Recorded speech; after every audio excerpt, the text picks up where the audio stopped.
होतील किंवा असं समजू नका की आता उपदेश घेतला म्हणजे आपण मोक्ष आपल्याला मिळाला, असं निश्चितच नाही, मुळीच नाही.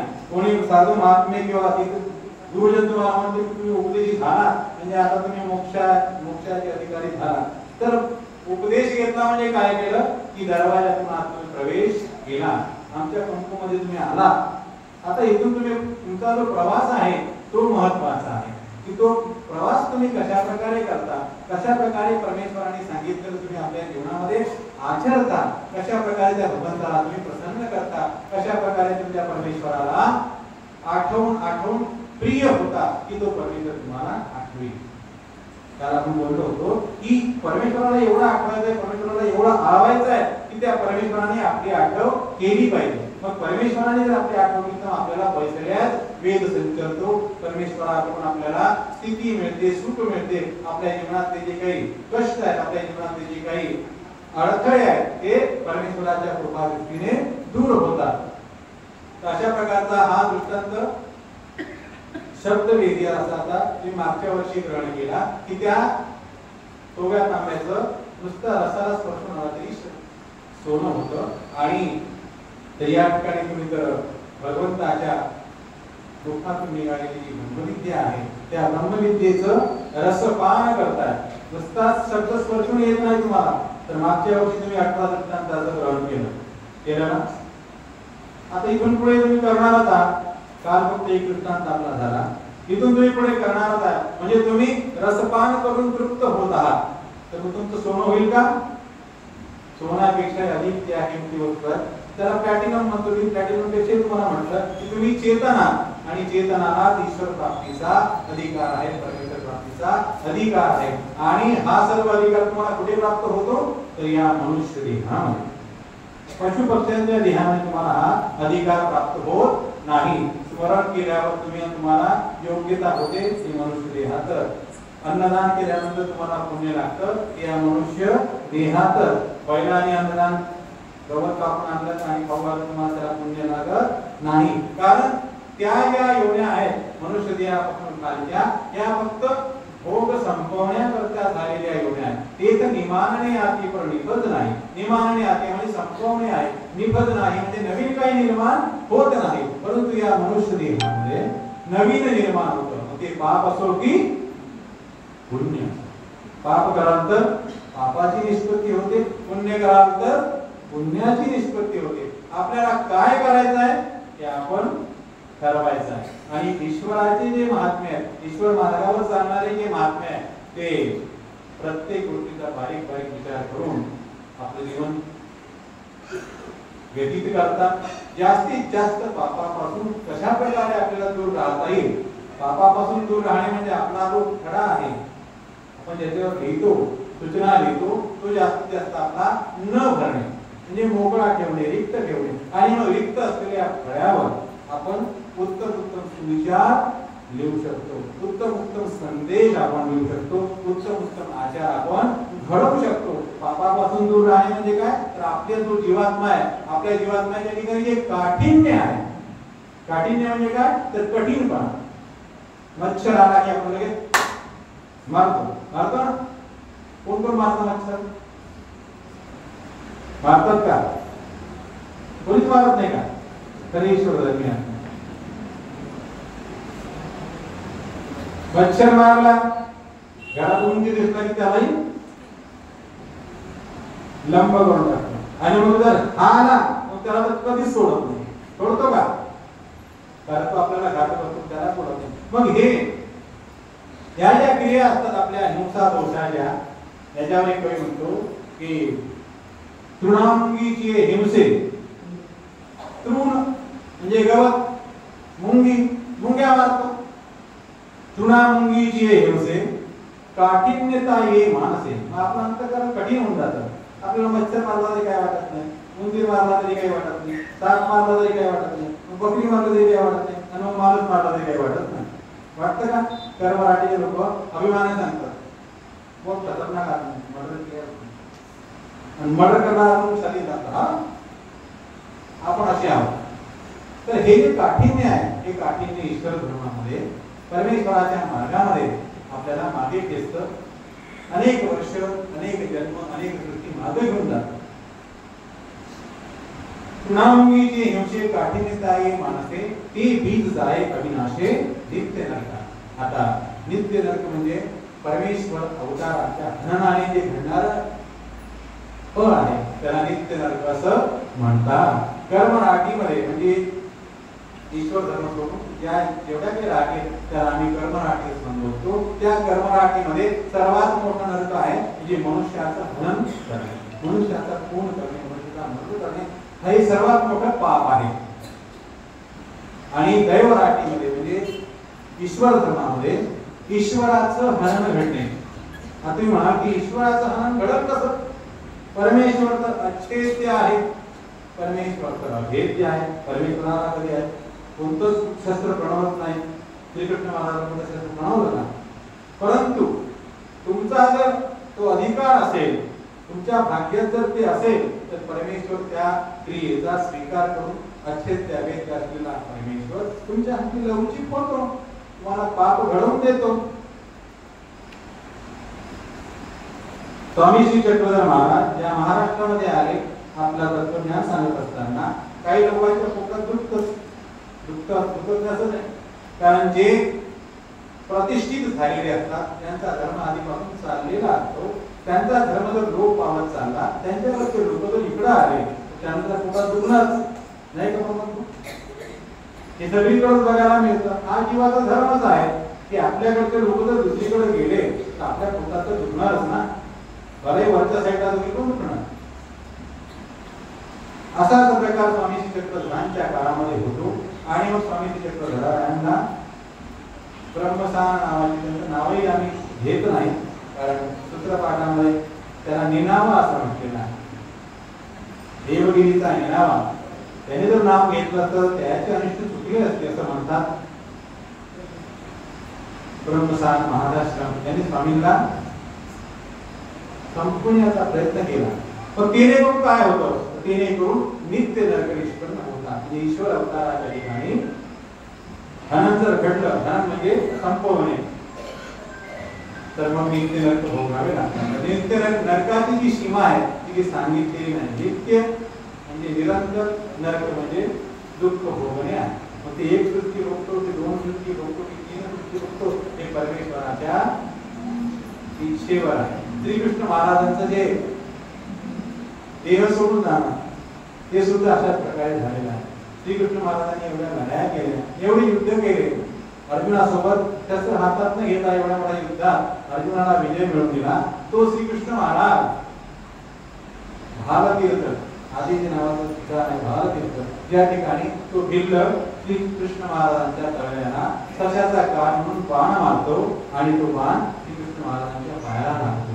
आणि मग त्याला वाटतं मी शिकार पकडली म्हणून धावत येतो, तर बघतात की चक्रवर्ती महाराज या ठिकाणी पायाला बाण लागलेला आहे आणि वेदनेने ते व्याकुळ झालेले आहे. भिल्ल क्षमा मागतो.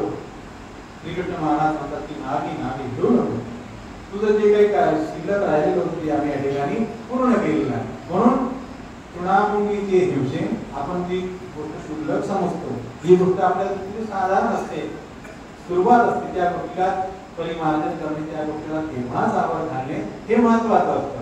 नाहीतर नाहीतर तो वाढला, प्रसव वाढला, तो तिथपर्यंत गेला की मग तो काय आपल्या आरोग्यात येत नाही. त्याप्रमाणे एखादी बिमारी जर आपल्याला झाली, खोकला झाला, काही झाली, आज मला पोटाची वेटाळ झाली, मला गोळातून घ्यावंच लागला, मी म्हणतो नाही देवाच्या ठिकाणी मला जायचं आहे, देव करणार आहे. पण देवाने असं म्हटलं नाही की तो गोळी खाऊ नको म्हणून. देवाने सांगितलेलं आहे ना आपल्याला, कोणी एक हिरडा बिहाळा देत आणून दिले. हिरडा बिहाळा जर कोणी दिला आणून तर त्याला नाही म्हणायचं नाही, तो घेऊन घ्यायचा. कारण हे शरीर आहे, हे पंचभूतांचं बनलेलं आहे. या ठिकाणी विकार उत्पन्न होतातच. तर याचं परिमार्जन, प्रपंचाचं परिमार्जन प्रपंचानेच करायचं असतं. गोळी म्हणजे काय? प्रपंच. शरीर म्हणजे काय? प्रपंच. त्याचं परिमार्जन आपण तेव्हाच करून टाकावं लागतं. मग तो रोग आपला वाढत नाही. आपण दुर्लक्ष करत राहिलो तर एखादा मोठं रोग घेतो आणि मग तो आपल्या आवाक्याच्या बाहेर गेला की मग तो आपल्या हाती काही राहत नाही. त्याप्रमाणे तृणामुंगीचे हिंसे काठिन्यताई मानसे. म्हणून या तृणामुंगीची हिंसा करताना आपण रोज संध्याकाळी साधू संतांना दंडवत करतो. देवपूजा करतो, आरती करतो आणि प्रसव मोडतो.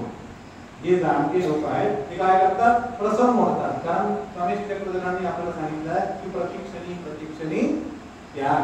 आपल्याकडून जे जे दोष घडत जातात त्याचा आपण त्याग करायला पाहिजे असं स्वामींनी सांगितलेलं आहे. म्हणून आपण रोज संध्याकाळी देवाजवळ सकाळपासून संध्याकाळपर्यंत जे काही माझ्याकडून दोष झाले, गाडी चालवताना गाडी खाली तृणामुंगीची हिंसा झाली, शेती करताना गवत कापले तृणामुंगीची हिंसा झाली, किंवा दिवसभरात कोणाची वाद झाला असेल, त्याला आपण कोणत्या शिव्या दिल्या असतील, ती हिंसाच आहे. तर त्या हिंसेचा प्रसव वास्तविक त्याचं म्हणून जोपर्यंत त्याच्याजवळ जाऊन आपण क्षमा प्रार्थी घ्यायला पाहिजे. परंतु जी तृणामुंगीची हिंसा आहे त्याची मात्र आपण देवाजवळ कसं मोडू शकतो. कारण तृणामुंगीवर आपण कसं मोडू शकत नाही, त्याला क्षमा होऊ शकत नाही, कारण तो तर गेला असतो ब्रह्मपदाला. त्याजवळ तुम्ही हिंसा मागत नाही, हिंसेचा आपण कसं मोडू शकत नाही. म्हणून रोज संध्याकाळी आपण देवाजवळ आपल्या दिवसभरातून घडलेल्या अपराध म्हणजे हेच थोडे अपराध जे आहेत त्याची क्षमा मागितली पाहिजे. पण हा जो दोष आहे हा आपला प्रसव रूपाने आपल्या समोर उभा ठाकत नाही. म्हणून एक कवी म्हणतो की जे दोषे मोडली वाढ नाही, जे दोषाची आपण वाढ मोडली नाही मागच्या जन्मी, तो देखो बाणला आज देश. तो दोष आपल्या समोर आपल्या या देहामध्ये उभा टाकतो. संविधानी केलेले जे उपटे आहे ते संविधानीच आपल्याला भोगावे लागतात. एक माणूस म्हणतो की बाबा हा दीक्षा घ्यायच्या आधी खूप चांगला होता, याची तब्येत खूप चांगली होती आणि याने दीक्षा घेतली तेव्हा त्याची तब्येतच खराब झाली. पाहिलं असेल ना तुम्ही, ऐकलं असेल.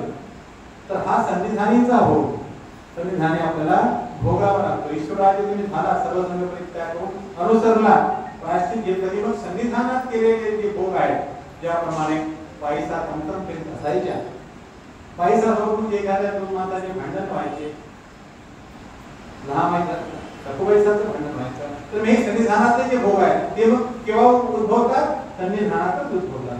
म्हणून जे काळीचा जो जेतुला विधी तो त्याच वेळेला तो उपस्थित होतो. म्हणून आज या दोषाला आपल्याला प्रतिबंध करावा लागतो. तेव्हा ते दोष या ठिकाणी आपण जाळून टाकतो किंवा त्याला संपवून टाकतो, मग आपले ते दोष वाढत नाही. म्हणून कुणाची निंदा करणे, कुणाचा द्वेष करणे, कुणाची काय आपण केलं असेल जीवनात तर आपण दीक्षा घेण्याच्या आधी काय करतो? आपण प्रायश्चित करतो. प्रायश्चित म्हणजे काय? तर वाई क्लेशी अंताप पुरस्चरण म्हणजे प्रायश्चित. जे आपण केलेलं आहे त्याचं पुरस्चरण करणे. पुरस्चरण म्हणजे अंताप करणे, डोळ्यातून अश्रू काढणे आणि दोषा सदृश दुःख करणे, याला प्रायश्चित असं म्हणतात. ते प्रायश्चित केलं की हा जीवात्मा शुद्ध होतो. आम्ही स्वतः आमच्या डोळ्यांनी बघितलेले माणसं आहे की ज्यांना कॅन्सर सारखे दुर्धर आजार झाले, की ज्यांना डॉक्टर सांगितलं तुम्हाला घरी घेऊन जा, यांचा आता काही इलाज होऊ शकत नाही, यांचं जास्तीत जास्त आयुष्य 6 महिने आहे. परंतु अशी जीवात्मे देखील प्रायश्चित घेतल्यानंतर 6-6 वर्ष जगलेले आम्ही बघितलेले आहे. का? तर तो जीवात्मा अनुताप करून शुद्ध झालेला आहे की माझ्याकडून जे पूर्वी घडलेलं आहे त्याचा मी अनुताप करतो, अधिकरणाजवळ करतो, संतांजवळ करतो, ईश्वराला स्मरण करतो. तर म्हणजे आपला जो जुना फळा आहे, जो लिहिलेला क्लिअर मोकळे जे काही त्यांनी लिहिलेलं आहे तो सर्व तो पुसून टाकतो आणि मग नवीन जीवनाला सुरुवात करतो. मग संन्यास घेतल्यानंतर मग मात्र त्या धन्यावादी त्याने ठेवू नये. आता काही लोक संन्यास घेऊन आपापल्या घरी राहतात, घरी जरी राहणं झालं तरी त्यांनी मात्र निर्मोही असावं. संसारातल्या कुठल्याच गोष्टीवर त्यांवर लक्ष देऊ नये. नाही तर काय बैल बांधला का, शेतात गेला का, शेतातून गवत कापून आणला का, ह्या गोष्टीचा जर त्याग केला नाही तर मग फक्त वस्त्र बदलण्यापुरतं आपला संन्यास घडतो. जेवढं तुम्ही कराल तेवढं तुमच्याच कामी येणार आहे. त्याला आम्ही दोष म्हणून म्हणणार नाही. तुम्ही घरी राहता दोष आहे. वास्तविक स्वामींनी सांगितलं की तुम्ही संन्यास घेतल्यानंतर अधिकरणाच्या सन्निधानी राहा. त्या ठिकाणची जी मार्ग व्यवस्था त्याप्रमाणे तुम्ही चाला. जिथे निरंतर विधी चालतो. आपण आजारी पडलो म्हणजे आपण कुठे जातो? दवाखान्यात जातो. आपल्याला जर मोठा आजार झाला तर आपल्या डॉक्टर काय म्हणतात, तुम्हाला 4 दिवस भरती व्हावं लागणार आहे, त्याची तुमचा आजार हा कव्हर होणार नाही. आता आपण जन्मोजन्मीचे खते या जीवस्वरूपावर आपण जमवलेली आहे. अनंत सृष्टीमध्ये, अनंत जन्मामध्ये आपण अनंत प्रकारचे कर्म करून ठेवलेले आहेत. ते घरी बसून नाचतील का? परंतु तुम्हाला ते नाचायचेच नाही, त्याला आम्ही काही म्हणू शकत नाही. कारण जीवाची ही स्वातंत्र्य आहे. माये काळाच्या दृष्टांताप्रमाणे ईश्वर अवतार फक्त 2 वाटा प्रकाशतात की बाबा रे या वाटेने जाशील तर वाघे खाई जशी का चोरी नागी जशी, या वाटेने तू जाशील तुला वाघ खाईल किंवा चोर तुला लुटून घेईल, नागवतील. आणि या वाटा जाशील तर नगरापुरा पाटणावर पडावं. म्हणजे या रस्त्याने तू जाशील तर तुला नगर लागेल, पाटण लागेल. आणि मग जायचं कुठे आहे हे प्रत्येक जीवाने स्वतः ठरवायचं आहे. परमेश्वर कुणालाही हात धरून नेत नाही. म्हणून भगवंत या सृष्टीवर येतात तर काय सांगतात आधी? परमेश्वर आपलं ज्ञान सांगतात. आणि स्वामी स्वतः म्हणतात की जीवा ज्ञान पर्यंत आपला संबंध देते. पुढे संबंधापर्यंत संबंध देते म्हणतात काय की मी तुला आता मोक्षाला घेऊन जातो, माझ्यासोबत राहतो म्हणतात ते स्वामी?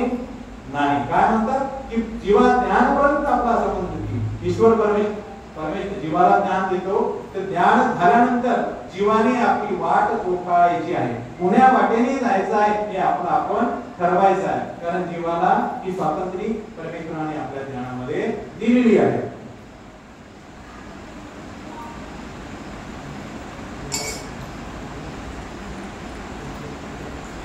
दृष्टांत शब्दवेदी असाचा आणि थोडक्यात समुद्राचा आपण हवा पिला.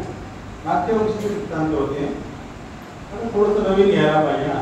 कारण आजचं जे जग आहे हे कसं आहे, गोळी खाली गेले आराम मिळाला पाहिजे.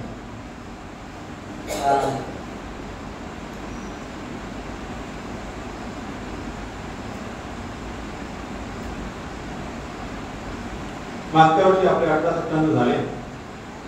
काल आपण मांजरी गाईचा दृष्टांत श्रवण केला.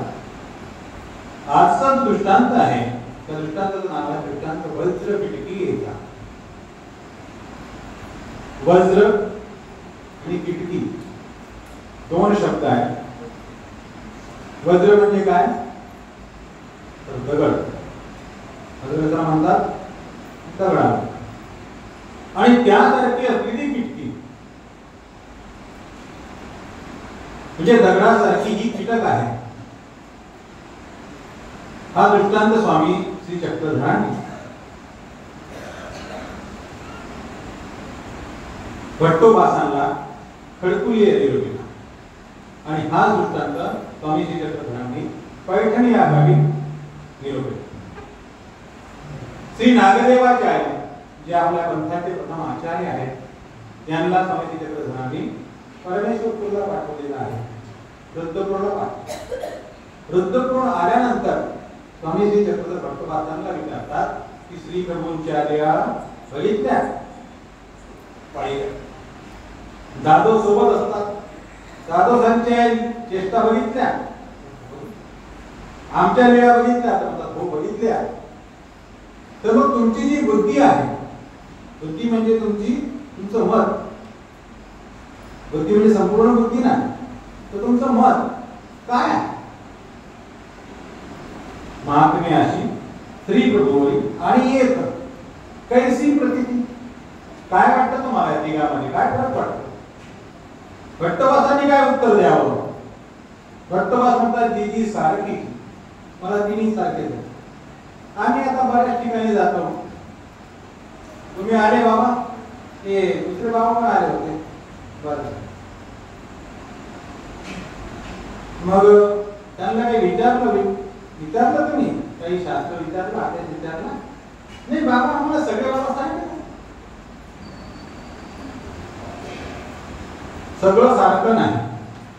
तुम्ही सारखे नाही, तुमचा मुलगा सारखा नाही, तुमची मुलगी सारखी नाही, तुमची माता सारखी नाही, तुमची पिता सारखी. प्रत्येकामध्ये काय आहे तर भेद आहे. प्रत्येकामध्ये विलक्षणता आहे. प्रत्येकामध्ये विचित्रता. स्वामी श्री चक्रधरांना भट्टोपासांना बोध करून द्यायचा आहे. काय करून द्यायचा आहे? बोध करून द्यायचा आहे की बाबा रे, श्री गुरु बाबा आणि आम्ही हे जीवात्मे नाही. आणि दादोस जे आहे, दादोस कुठले होते? कोण्या गावचे होते?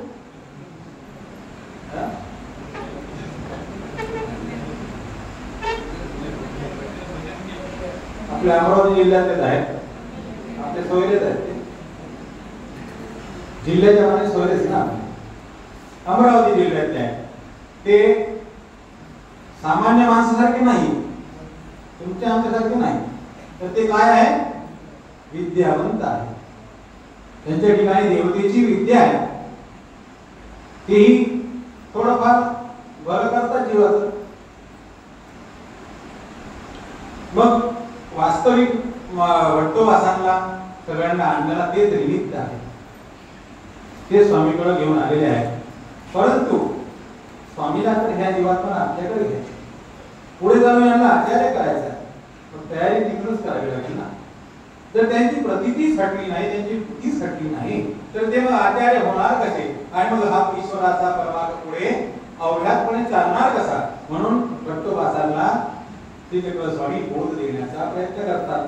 मग स्वामी त्यांना विचारतात की श्री प्रभूच्या तुमच्या लीला आम्हाला तुम्ही सांगा. तर वट्टोबास म्हणतात की श्री प्रभूच्या लीला आम्ही काय सांगू शकतो, श्री प्रभू तर निर्गुण आहे, त्यांची प्रवृत्ती कोणालाच समजत नाही. पण तरी एक दोन सांगा, काहीतरी तुम्ही एवढेच राहिले ते एक दोन तर लक्षात राहिले असतील ना. मग एक दोन लीला सांगतात की स्वामी सकाळी उठतात, पेपर लिहायला जातात, वेळे करतात, ते सांगतात.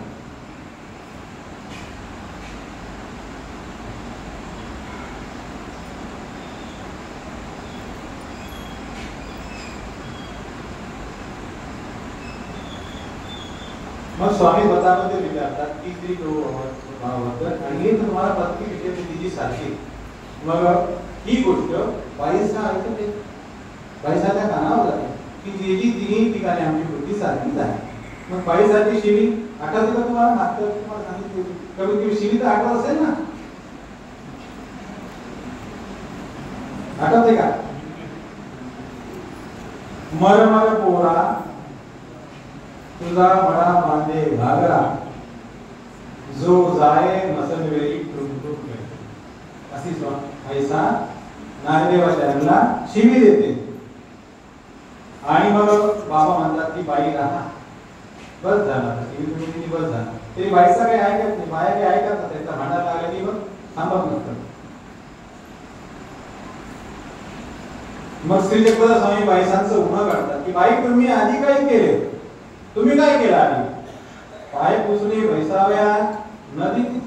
आम्ही जेव्हा तुमच्या घरी आलो तेव्हा तुम्ही आम्हाला बसायला कुठं टाकलं, पाय पुसण्या बसायला तुम्ही आम्हाला दिलं, दुधी करट्यामध्ये पाणी भात दिला. मग बाई सांगते माझं सांग, आता मी तुमची सांगितली आहे, आता माझं सांगू. परंतु बाईसांना चूक करण्याकरता स्वामीजीचे पदर त्यांचे दोष त्यांना सांगतात.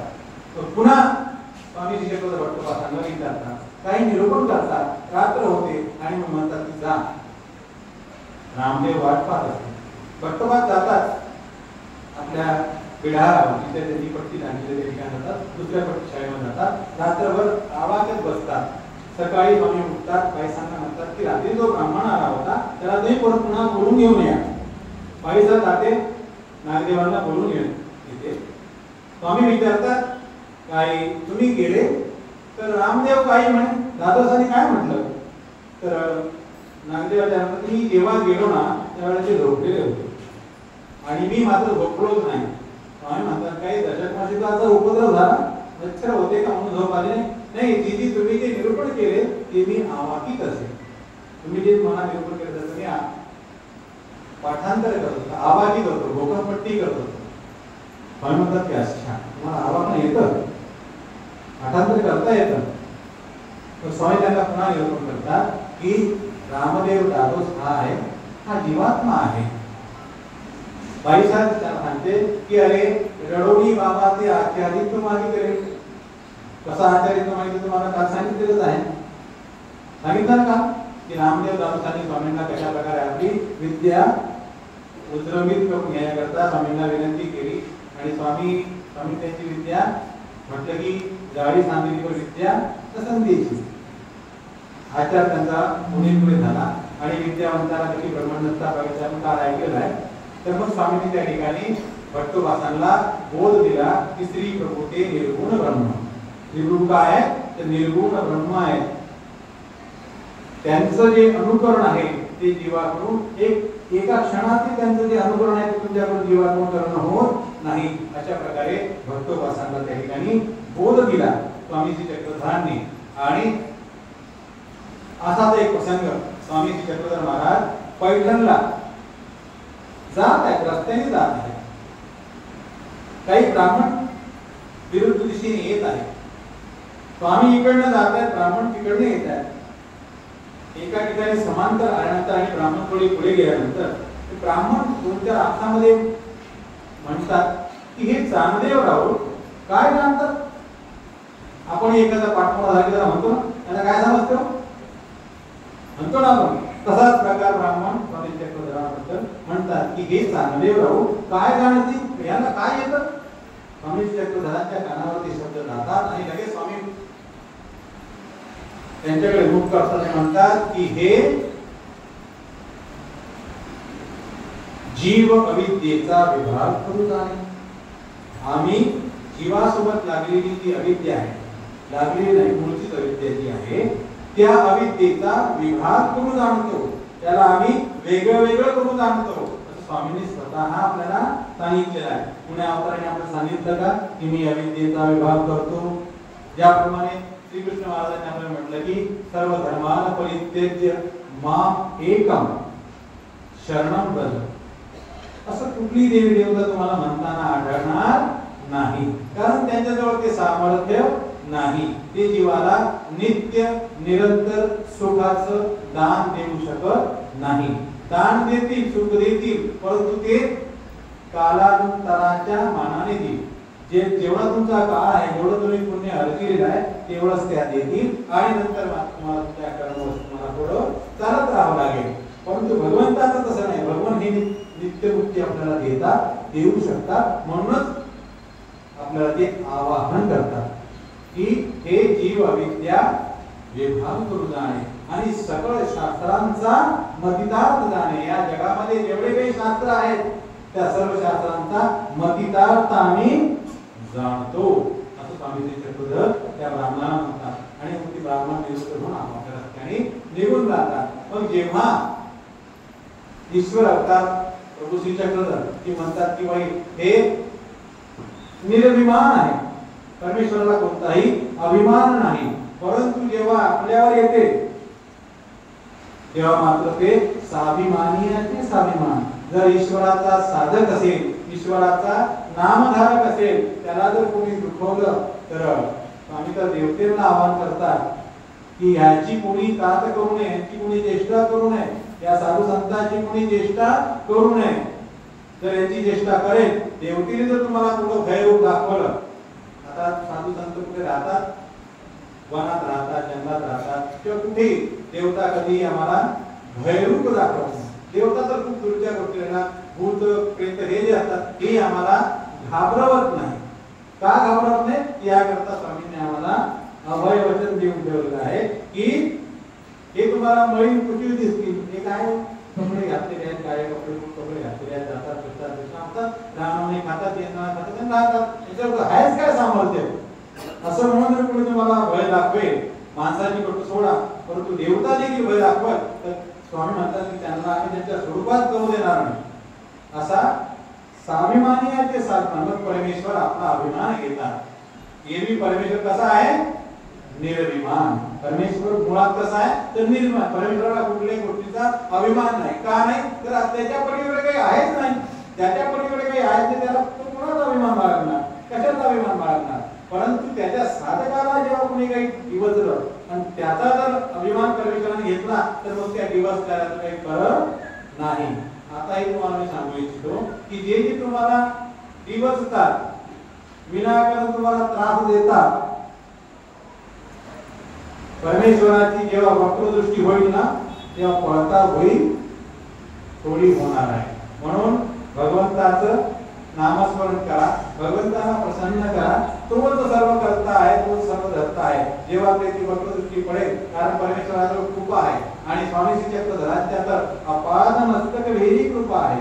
नकापासून केसापर्यंत सर्व कृपेने भरलेला तो अवतार आहे. म्हणून किंबहुना ते जीवाचं वाईट करत नाही देवाचं, पण जेव्हा एखादा पायरी भरली श्रीकृष्ण महाराजांप्रमाणे 100 अपराध झाले की मग शिशुपाळाचा शिरच्छेद करतात. त्याप्रमाणे परमेश्वराला काही करावं लागत नाही, नुसती दृष्टी जरी टाकली तरी ते सगळं भस्मसात होऊन जातं. असा ते एक घडलेला दृष्टांत आहे, प्रत्यक्ष आम्ही अनुभवलेला. आम्ही समजताना आश्रमामध्ये होतो, त्या ठिकाणी ऋषी शृंगाचं एक मंदिर आहे आणि त्याच्या खाली स्वामी श्री चक्रधरांचं चरणांकित मंदिर आहे ना विष्णू, ज्याला 5 पायऱ्या असं म्हणतात.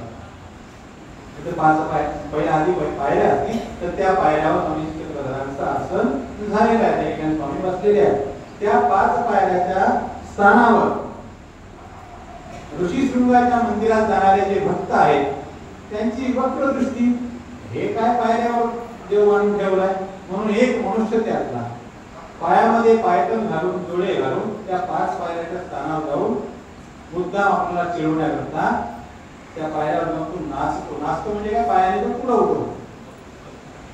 काय व्हायला पाहिजे त्याचं, कारण अंत झालेला आहे, मर्यादा संपलेली आहे. मग ती देव परमेश्वराने काय केलाय तर थोड्याच वेळात त्याला अटॅक येतो आणि तो तिथेच संपून.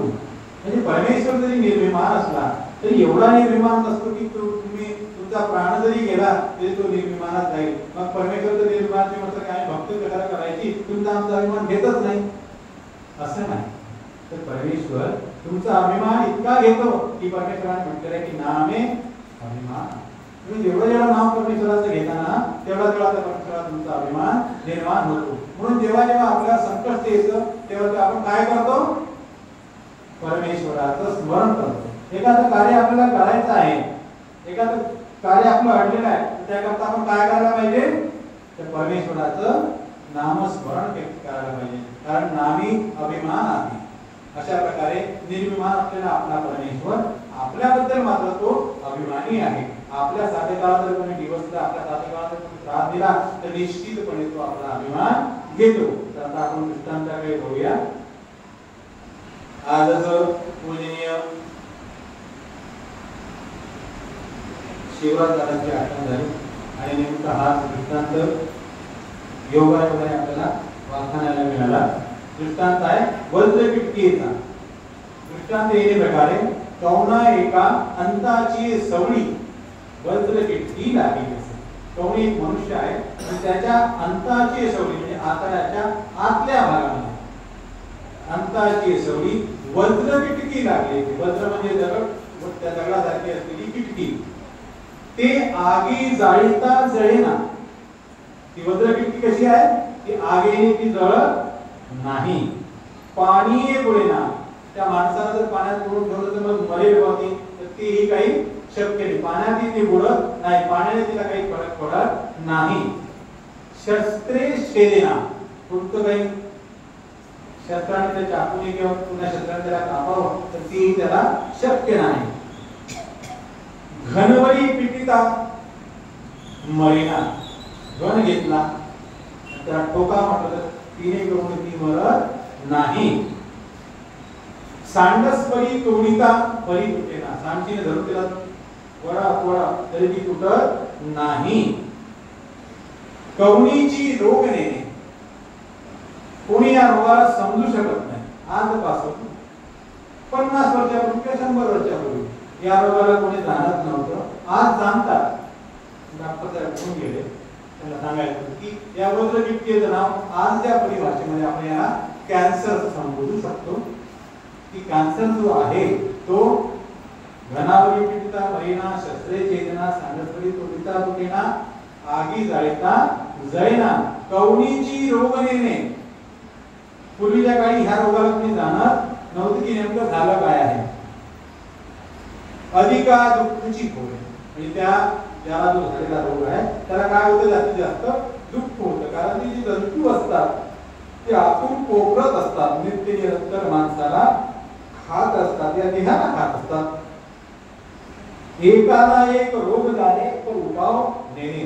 एखादा मनुष्य येतो हुशार, तो रोगाला जाणतो, त्याच्या लक्षात येतं की हा अमुक रोग याला झालेला आहे, परंतु यावर औषध काय आहे हे मात्र तो जाणत नाही. एखादा उपाय जाणे तर रोग नेणे. एक मनुष्य त्याला उपाय माहिती असतो, परंतु हा नेमका रोग काय याचा तो अनुसंधान लावू शकत नाही. मग तिसरा जो व्यक्ती आहे तो एखादा एक जाणता आहे, अति उच्च कोटीचा सिद्ध साधक आहे, तो येतो आणि तो रोगही जाणे आणि उपायही जाणे. तो रोगालाही जाणतो की हा रोग नेमका काय आहे आणि याचा उपाय काय आहे, की कशा पद्धतीने याला काय पाजल्यानंतर काय औषध दिल्यानंतर हा रोग संपून जाईल, खतम होऊन जाईल. तर तो उपाय जाणे, तो तयार ते अपेय पाहिजे. अपेय म्हणजे ती पिण्यालायक नाही, त्याला अपेय असं म्हणतात. पेय म्हणजे पिण्यालायक आणि अपेय म्हणजे पिण्यासारखं नाही. आपण या ठिकाणी जर कडुलिंबाचा रस घेतला तर रोज पितो का, आपण खातो का नाही, मग ते आपल्यासाठी अपेय आहे. असा कडवट असलेला जी आपल्याकडून पिल्या जात नाही त्याला आपण अपेय असं म्हणू शकतो. अपेय पाली तेने ते सरकडवून मरे. मग ती जी भद्र किटकी आहे ती सरकडून, ती जे जंतू आहेत ते कसे त्या अपेयाने सरकडून मरतात. तैसे तैसे म्हटलं की केसरात वाद आपल्याला आठवले पाहिजे. त्यांचं लीळा आपल्याला, त्यांचं जीवन चरित्र आपल्याला आठवलं पाहिजे. त्यांची जीवनी आपल्या डोळ्यासमोर आली पाहिजे. कशा प्रकारे श्री केसरादासांनी या परमार्गावर उपकार करून ठेवले आणि कशा प्रकारे आपलं देह क्षेपलेलं, हे महत्वाचं आहे की कशा प्रकारे आपल्या देहाचा त्याग केलेला आहे. हा केसरादासांचा जीवनातला आपण गुण आपण अंगीकारला पाहिजे, त्यांना हृदयामध्ये आठवलं पाहिजे. तैसे जीवास अनादि अविद्या लागली असेल. केसरादासांनी म्हटलं की अनादि अविद्या लागली असेल, परंतु अनादि अविद्या ही लागली नसून ती मूळचीच आहे. शब्द आपल्याला सांगतात की अनादि अविद्या लागली असेल. आद्यम हा लागलेला आहे हे मान्य करतो, परंतु अनादि जी अविद्या जिचं नावच अनादि आहे, जिला काही आधीच नाही, ती लागणार कशी?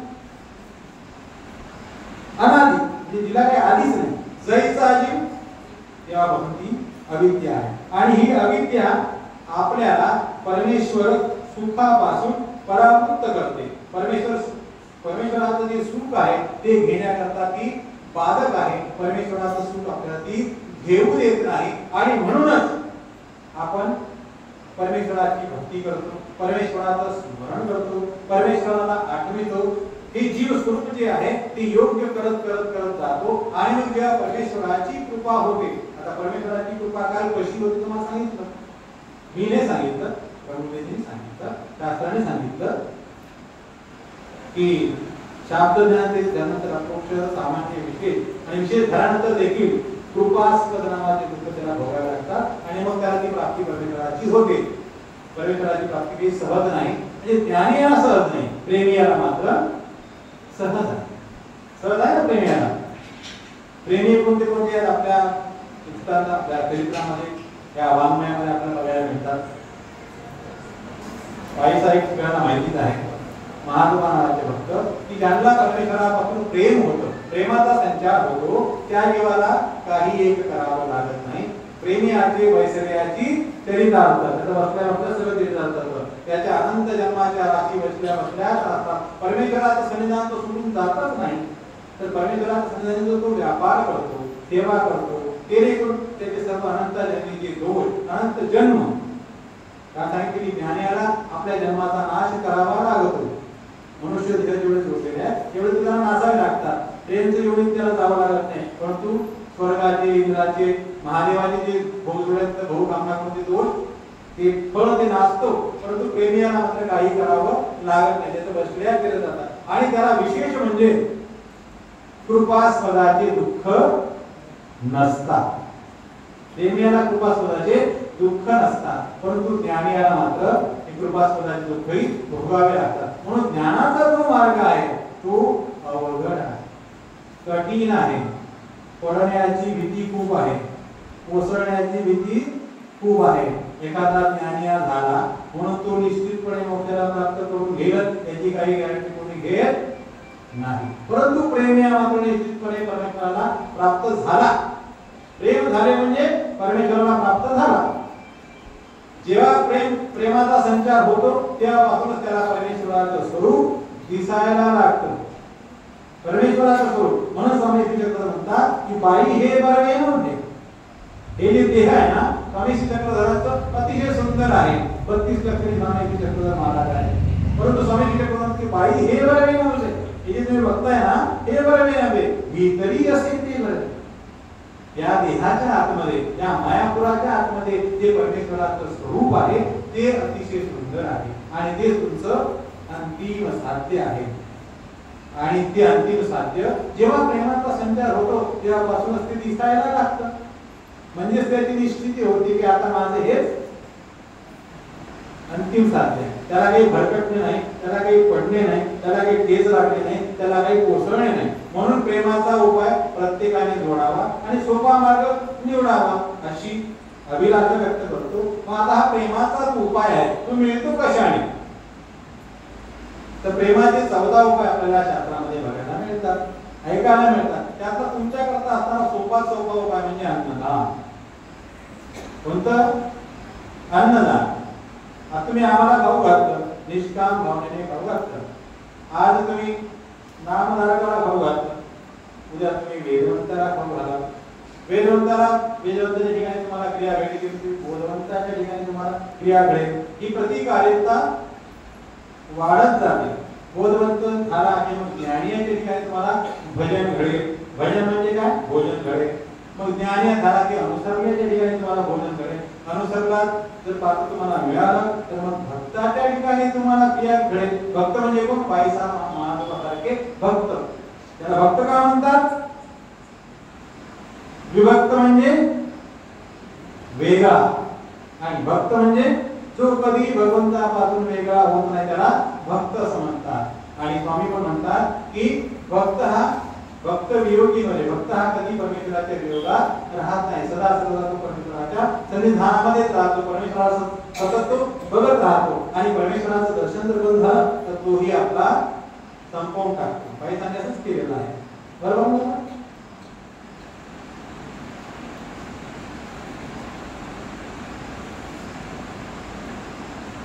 तर आपल्यासाठी सोपा मार्ग कोणता आहे? प्रेमाचा. प्रेम जोडायचं जर असेल तर आपल्याला अन्नदान हे निश्चितपणे करावं लागतं. मग आता बाबा मी पंगत केली मग मला मिळेल का प्रेमदान? नाही. एकदा करून होत नाही, दोनदा करून होत नाही, तीनदा करून होत नाही. तर केव्हा होतं? जेव्हा ते अंतिम साध्य मिळेल, ईश्वर अवतार जेव्हा तुमचा अन्नाचा स्वीकार करेल त्यावेळेला आपण निश्चितपणे होतं. म्हणून आपण पंचअवतार उपार करतो की बाबा या तुम्ही आमच्या घरी भोजनाला. मग केशवदादा आरती म्हणतात, विदुराच्या कन्या तुम्ही स्वीकार केल्या अशा माझेही करावे. आपणही म्हणतो, संकल्प बोलताना म्हणतो, त्यांचं उदाहरण देतो. तिथे आपण दृष्टांत वापरतो ना, त्यांचं उदाहरण देतो. माता यशोदेच्या हातून अन्नदानाचा स्वीकार केला, देवकीच्या दुधाचा तुम्ही स्वीकार केला, सुदाम्याची पुढे तुम्ही स्वीकार केले, तसे माझे स्वीकार करावे. असं शब्दाने म्हणून चालत नाही, तर त्यामध्ये आपली भावना असावी, आपल्या अंतःकरणामध्ये दुःख असावं आणि ते मला प्राप्त व्हावं अशी उत्कंठा असावी. तरच तो योग आज नाही, एका दिवसात येणार नाही, पण एक दिवस मध्ये. दत्तात्रय प्रभूजी महाराज रोज माहुरला जातात, कोल्हापूरला जातात, भिक्षा मागतात. जे जे अधिकारी जीव आहेत त्यांच्याकडून ती भिक्षा स्वीकार करतात. रोज किती जीवांचा उद्धार होतो.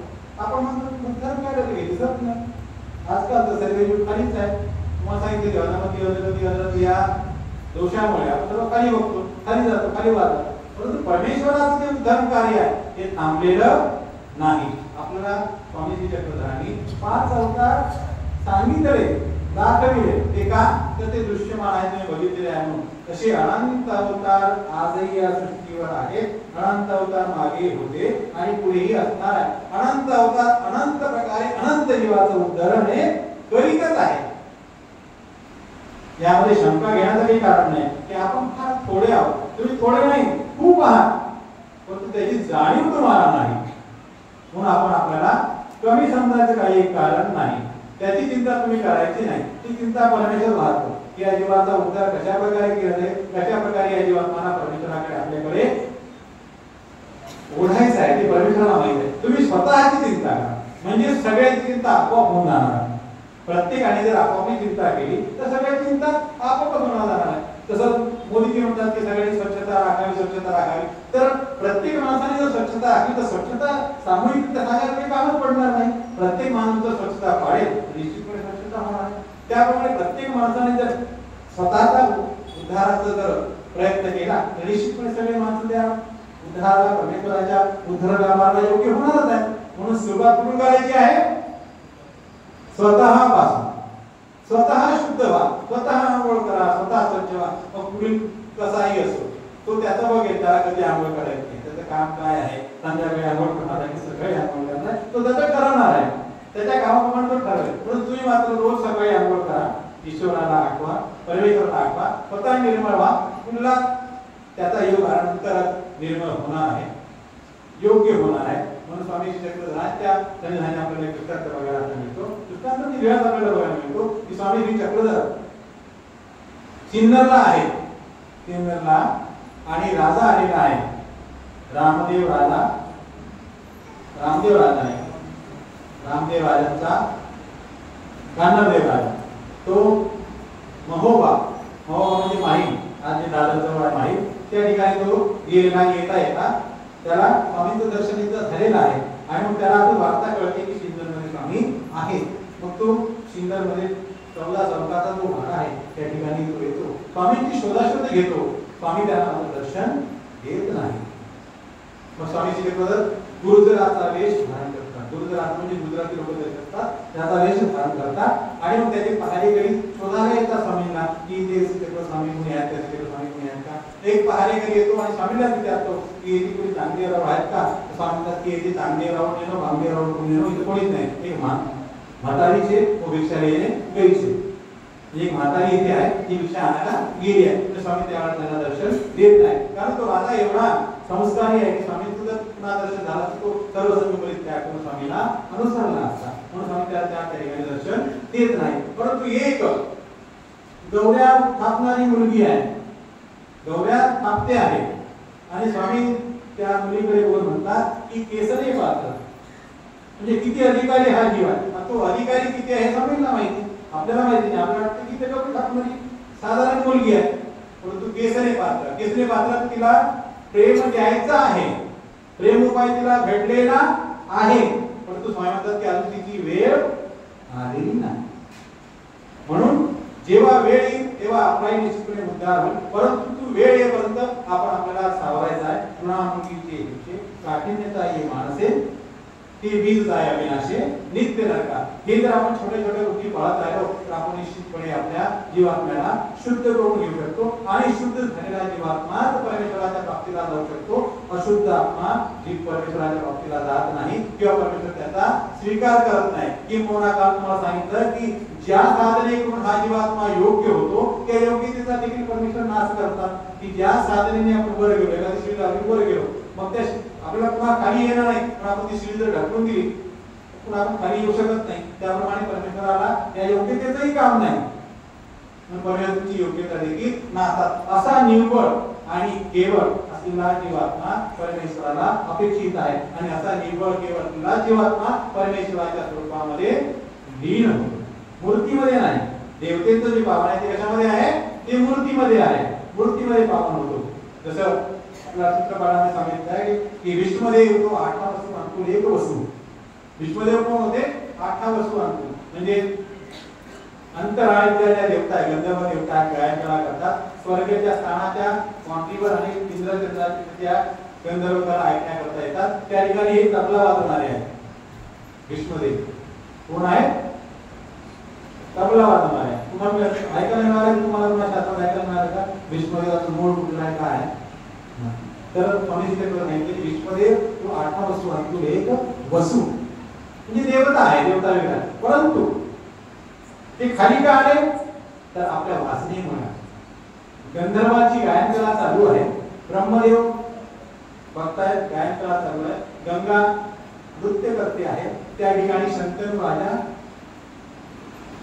स्वर्गामध्ये पेकणं बघायला आलेला आहे आणि त्या ठिकाणी गंगेनी शंतनूला बघितलेला आहे, भीष्माने गंगेला बघितलेला आहे आणि तिघांच्या मनामध्ये काय वासना उत्पन्न होते की गंगेला वाटते की मला शंतनू सारखा जर पती मिळाला तर तो चांगला होईल. आणि विश्वाला वाटतं की मला लग्नासाठी माता मिळाली, खूप चांगलं. मग लगेच ब्रह्मदेव त्यांना शाप देतो, यद वासना तद भविष्य, ही तुमची वासना आहे तसं तुम्ही व्हा. मग त्या शापात अदप्पात घा. आता ही वासना कोणाची होती? देवतेला वासना असते का? देवतेने हा मदत केला का? तर नाही. त्या देवतेच्या मूर्तीमध्ये, देवतेच्या आतमध्ये तो फळिया बसलेला आहे. फळिया म्हणजे कोण? तर जीवात्मा. प्रत्येक देवतेच्या मूर्तीमध्ये जीवात्मा आहे. आपण बघतो इंद्र बसलेला आहे, इंद्राची सभा आहे, धाडक्षेद येतात, दैत्यांच्या धाडी येतात, त्यांचं युद्ध होतं. हे काय आहे? देवता तर कधी मरत नाहीत ना, देवता काय मरण आहे का? तर हे आतमध्ये जी जीवात्मे आहे ते मनोरथ करतात, संकल्प करतात, संकल्प विकल्प करतात आणि ते करून त्या देवतेला सुद्धा त्याच्यासोबत अवतरावं लागतं, यावं लागतं. हा जो संकल्प विकल्प केला होता हा विष्णुदेवाच्या आतमध्ये असलेल्या फळियाने केलेला होता आणि मग त्या शापातून विष्णुदेवाला या भूतलावर यावं लागलं. आणि मग आपण सर्व महाभारत बघितलेच आहे. तर असं हे जे पावन आहे हे देवतेचं कशामध्ये आहे? तर मूर्तीमध्ये आहे. मूर्ती म्हणजे काय? मूर्ती म्हणजे, मूर्तीचा अर्थ काय? मूर्त म्हणजे मोजके. माणसाची मूर्ती किती मोठी आहे? 3.5 हात आहे ना? किती मोठी होते का? नाही ना. मूर्त म्हणजे मोजके. ती मोजकी आहे म्हणजे मूर्त असं म्हणतात. अमूर्त ज्याला काही गणना नाही, त्याच्या विस्ताराला काही सीमा नाही, तर आपण अमूर्त असं म्हणतो. परमेश्वर कसा आहे? अमूर्त, त्याला काही गणना नाही. तर परमेश्वराच्या स्वरूपी आपण जेव्हा पावन होतो, हा जीवात्मा जेव्हा पावन होतो, तर त्या परमेश्वराच्या अमूर्त असलेल्या स्वरूपामध्ये हा पावन होतो. आणि मग जीवाचं स्वरूप किती मोठं आहे तुम्हाला का पहिल्या दिवशी मग तुम्ही ऐकलं आहे? किती मोठं आहे सांगा बरं. पाणी इकडून सांग, इकडून नाही सांग.